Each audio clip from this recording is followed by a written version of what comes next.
Hi everybody, this is A7X Fan Ben, and this is Pirates with Ben vlog number 66. So this might be the final vlog for quite a while because I am joining the US Navy. I am scheduled to leave on December 14th, and obviously that means I won't be able to be in the Pirate CSG community nearly as much.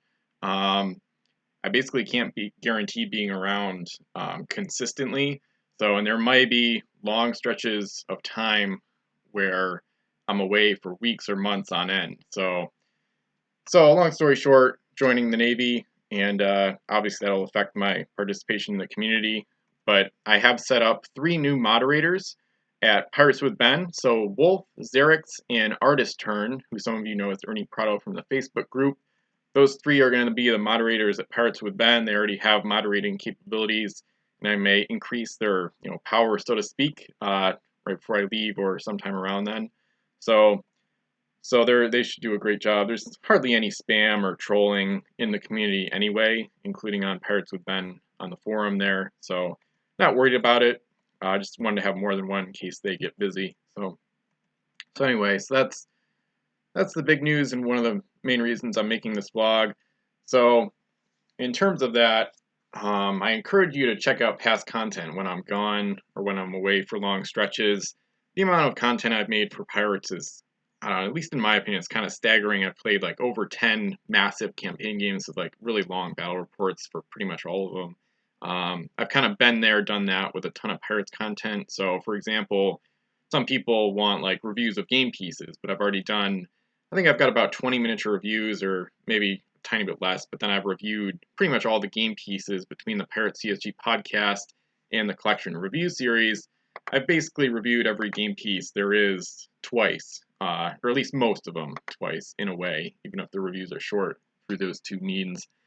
So, and yeah, so there's in the main menu, that alone can keep you occupied with Pirates material for a really long time. The reviews, I've added some categories earlier this year where you can see my fleets in the main menu of the site, the reviews, informational posts. There's a ton of info on the site. There's useful stuff.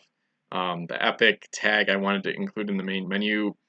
There's 46 podcast episodes now, and there should be a few more before the end of the year, hopefully. And I'll get to the latest one I did last night soon. I'm recording this on November 5th, 2019. So I'm not leaving until December 14th, but, barely more than a month left. So yeah, this will probably be the last vlog for quite a long time, but we'll see about that.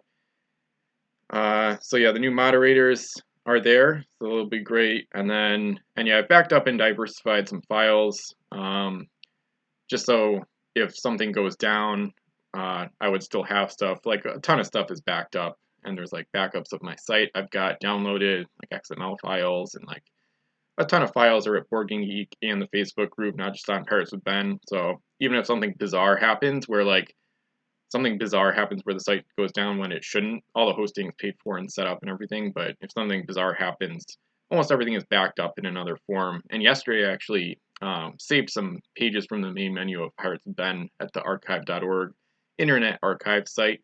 So there's a lot of redundancy in terms of backups and whatnot. So anyway, all right. So with that, there are a few little things that have happened, or maybe not little, but some cool stuff to talk about, kind of minor news pieces from the community. Cameron Neal from the Facebook group actually scanned a lot of the instructions on how to build ships.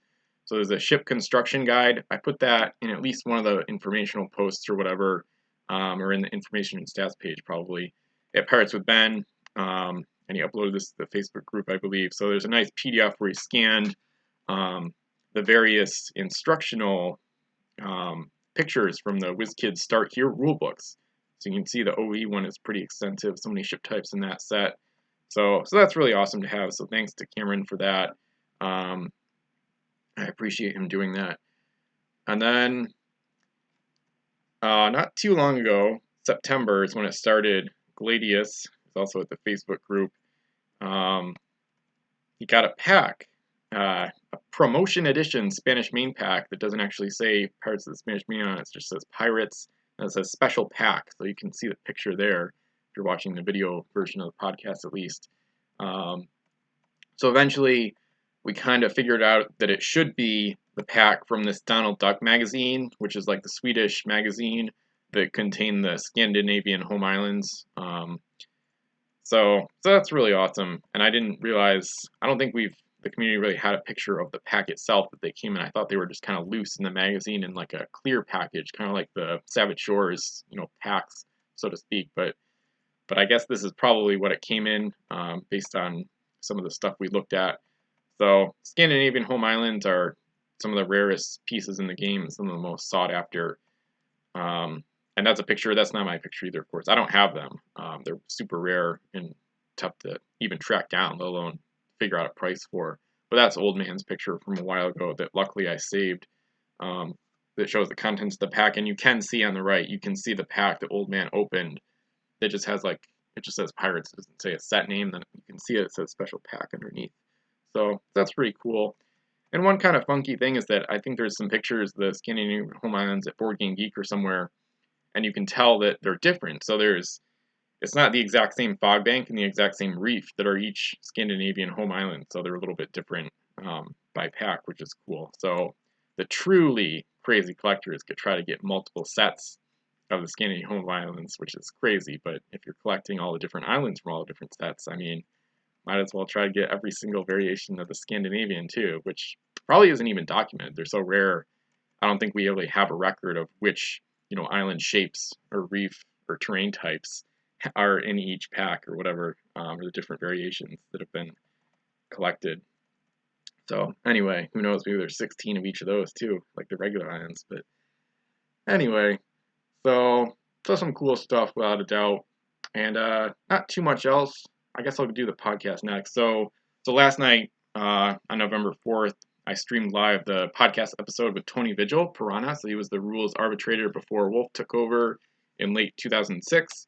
And it was an awesome podcast, one of my favorites. Pretty much exactly 2 hours. We just talked a lot about the questions, and we went really in depth on play styles and house rules and favorite stuff from the game. And it was awesome. So later today, I hope to get the audio versions up and upload and everything. By the time this vlog comes out, it might be out. So anyway, so that's podcast number 46. I think that's like the 4th or 5th guest from WizKids I've had on this year, which is really cool.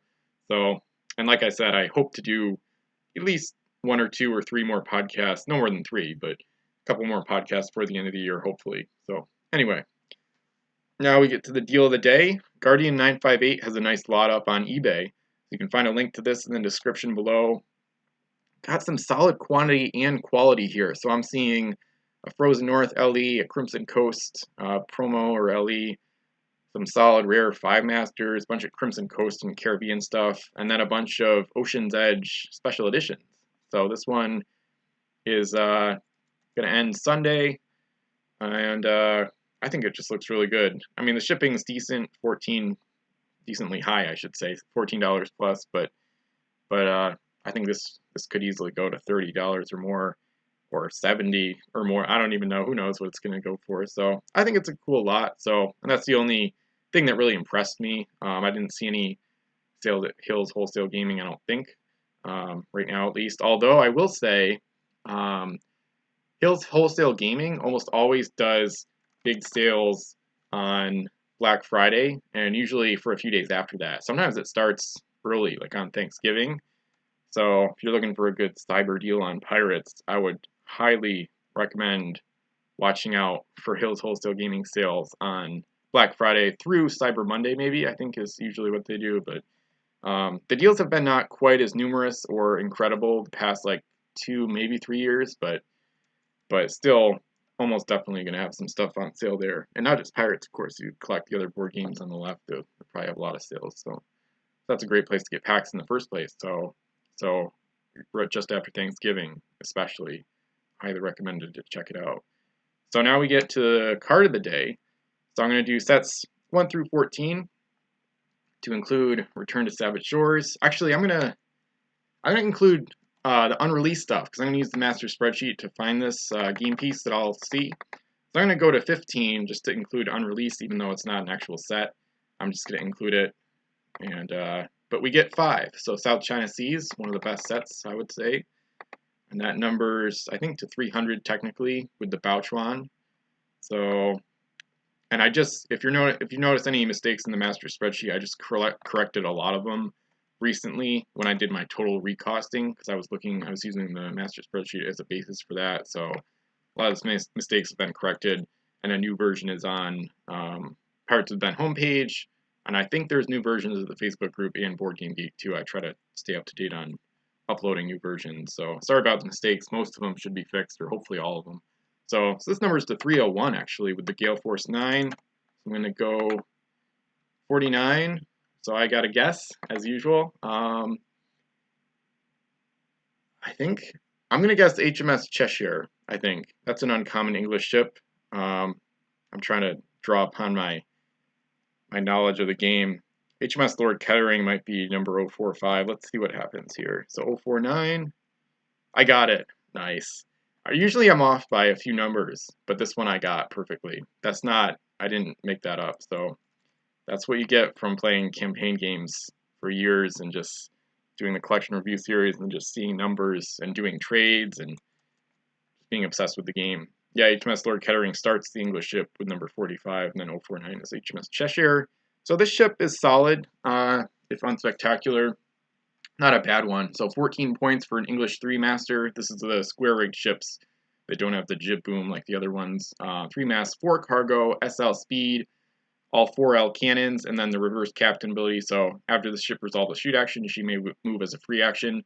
So this one, the speed is pretty much the best attribute, but you throw in the cargo and the ability, it's not too bad of like a defensive gold runner. The price is too high. I probably lowered this to like 11 or 12 maybe in the total recosting. So I don't know. I would usually run this empty maybe, or maybe with a helmsman or explorer, just as like a basic gold runner for the English. Not in a smaller game, maybe in a larger game where you can afford to spend 14 points on a 3-masted, empty gold runner.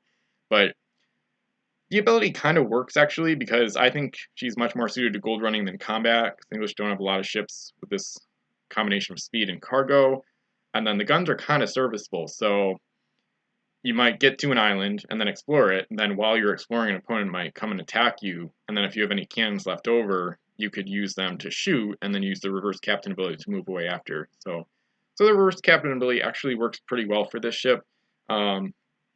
As I said, it's not a great ship. It's all right. It's not terrible, but not great. Should be real solid at like 10, 11 points. But 14, that's not quite worth it. So. And yeah, just right around here, Prince of Chester, or however you pronounce it, is probably better. Is a better ship. HMS Malton, better for the same cost, at least for the most part. So I would give the Cheshire maybe a 6.5 out of 10 probably for a rating.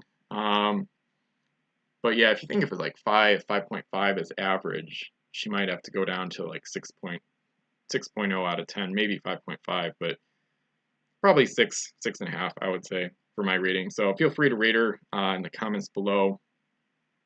So that's the card of the day. And picture of the day, I forgot to pick one out yet, actually, but I've been rereading the battle reports for Vassal Campaign Game 1, which was played between myself and Xerecs, basically spring 2016, over the course of 3 months. It's probably still my favorite campaign game ever. I mean, it's a very close vote in my head, if you will, on that, because Command the Oceans and others are so amazing too. But this might be the best played campaign game I've seen. Or I don't know, it had it all. It just had everything. So it was an incredible game. I'm rereading the reports. I'll try to find some crazy picture here.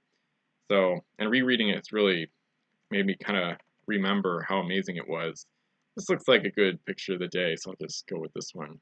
So still on post image, so hopefully that site will survive. But it's not bigger, so I'm just gonna look at it on the page. So this shows the war for CG1. Spoiler alert, but I mean the game's from 2016, so 3.5 years ago.